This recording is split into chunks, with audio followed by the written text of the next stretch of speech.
तपाईहरुले देख्नु भयो नि जुन गाडीबाट ओर्लेर एउटा धनातेले एउटा पहिला नमस्कार।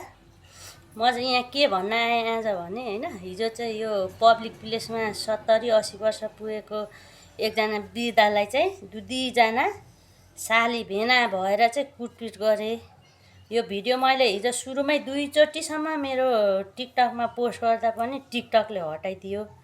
अनि आज बिहान उठेर यस्तो मोबाइल हेरे यिनी चाहिँ हिजो 70-80 वर्ष पुगेर माग्दै रोडमा हिँड्नेलाई कुटपिट गरेर आज चाहिँ महान मैले ठुलो काम गरेँ भनेर चाहिँ यिनी भिडियो बनाउन आएर छिन्। अनि भिडियो देखेँ अनि मलाई चाहिँ यो भिडियो हेरेर के भन्न मन लाग्यो भने एउटा माग्नेलाई त्यो पनि वृद्ध 70-80 वर्षको मान्छेलाई कुटपिट गर्ने तिमीहरू दुईजना महान। सलाम छ।